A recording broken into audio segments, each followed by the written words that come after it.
Chapter 12. I lay on my straw, but I could not sleep. I thought of the occurrences of the day. What chiefly struck me was the gentle manners of these people, and I longed to join them, but dared not.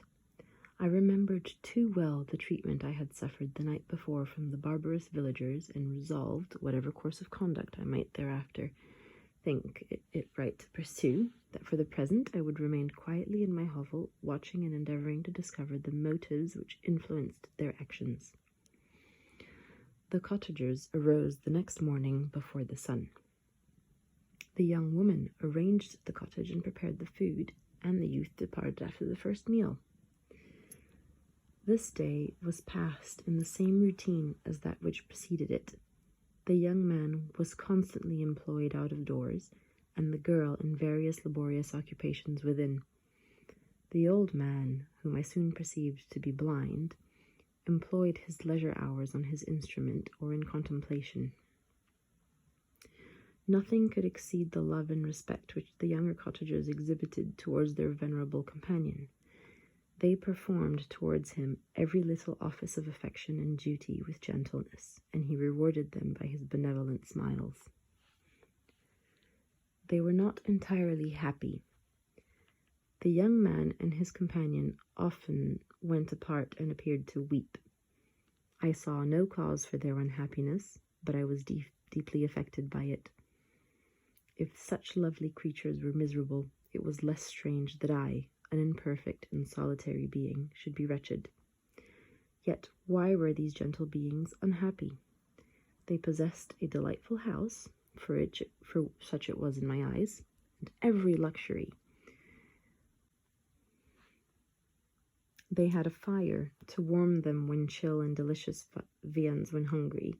They were dressed in excellent clothes, and, still more, they enjoyed one another's company and speech, interchanging each day looks of affection and kindness. What did their tears imply? Did they really express pain? I was at first unable to solve these questions, but perpetual attention and time explained to me many appearances which were at first enigmatic. A considerable period elapsed before I discovered one of the causes of the uneasiness of this amiable family. It was poverty, and they suffered that evil in a very distressing degree.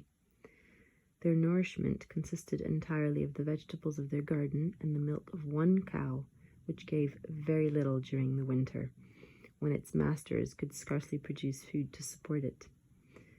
They often, I believe, suffered the pangs of hunger very poignantly, especially the two younger cottagers. For several times they placed food before the old man when they reserved none for themselves. This trait of kindness moved me sensibly. I had been accustomed, during the night, to steal a part of their store for my own consumption, but when I found that in doing this I inflicted pain on the cottagers, I abstained and satisfied myself with berries, nuts, and roots which I gathered from a neighbouring wood. I discovered also another means through which I was enabled to assist their labours. I found that the youth spent a great part of each day in collecting wood for the family fire, and during the night I often took his tools, the use of which I quickly discovered, and brought home firing sufficient for the consumption of several days. I remember the first time that I did this. The young woman, when she opened the door in the morning, appeared greatly astonished on seeing a great pile of wood on the outside. She uttered some words in a loud voice, and the youth joined her, who also expressed surprise. I observed, with pleasure, that he did not go to the forest that day, but spent it in repairing the cottage and cultivating the garden. By degrees, I made a discovery of still greater moment. I found that these people possessed a method of communicating their experience and feelings to one another by articulate sounds. I perceived that the words they spoke sometimes produced pleasure or pain, smiles or sadness, in the minds and countenances of the hearers. This was indeed a godlike science, and I ardently desired to become acquainted with it, but I was baffled in every attempt I made for this purpose. Their pronunciation was quick, and the words they uttered, not having any apparent connection with visible objects, I was unable to discover any clue by which I could unravel the mystery of their reference. By great application, however, and after having remained during the space of several revolutions of the moon in my hovel, I discovered the names that were given to some of the most familiar objects of discourse. I learned and applied the words fire, milk, bread, and wood. I learned also the names of the cottagers themselves. The youth and his companion had each of them several names, but the old man had only one, which was father. The girl was called sister, or Agatha, and the youth Felix, brother, or son. I cannot describe the delight I felt when I learned the ideas appropriated to each of these sounds and was able to pronounce them. I distinguished several other words without being able as yet to understand or apply them, such as good, dearest, unhappy. I spent the winter in this manner. The gentle manners and beauty of the cottagers greatly endeared them to me. When they were unhappy, I felt depressed. When they rejoiced, I sympathized in their joys. I saw few human beings beside them, and if any other happened to enter the cottage, their harsh manners and rude gait only enhanced to me the superior accomplishments of my friends. The old man, I could perceive, often endeavored to encourage his children, as sometimes I found that he called them to cast off their melancholy. He would talk in a cheerful accent with an expression of goodness that bestowed pleasure even upon me. Agatha listened with respect, her eyes sometimes filled with tears, which she endeavored to wipe away unperceived, but I generally found that her countenance and tone were more cheerful after having listened to the exhortations of her father. It was not thus with Felix. He was always the saddest of the group, and even to my unpracticed senses he appeared to have suffered more deeply than his friends. But if his countenance was more sorrowful, his voice was more cheerful than that of his sister, especially when he addressed the old man. I could mention innumerable instances which, although slight, marked the dispositions of these amiable cottagers. In the midst of poverty and want, Felix carried with pleasure to his sister the first little white flower that peeped out from beneath the snowy ground. Early in the morning, before she had risen, he cleared away the snow that obstructed her path to the milk house, drew water from the well, and brought the wood from the outhouse, where, to his perpetual astonishment, he found his store always replenished by an invisible hand. In the day, I believe, he worked sometimes for a neighboring farmer, because he often went forth and did not return until dinner, yet brought no wood with him. At other times he worked in the garden, but as there was little to do in the frosty season, he read to the old man and Agatha. This reading had puzzled me extremely at first, but by degrees I discovered that he uttered many of the same sounds when he read as when he talked. I conjectured, therefore, that he found on the paper signs for speech which he understood, and I ardently longed to comprehend these also. But how was that possible when I did not even understand the sounds for which they stood as signs? I improved, however, sensibly in the science, but not sufficiently to follow up any kind of conversation, although I applied my whole mind to the endeavor, for I easily perceived that, although I eagerly longed to discover myself to the cottagers, I ought not to make the attempt until I had first become master of their language, which knowledge might enable me to make them overlook the deformity of my figure.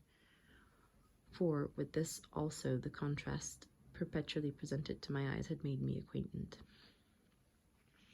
I had admired the perfect forms of my cottagers, their grace, beauty, and delicate complexions, but how was I terrified when I viewed myself in a transparent pool.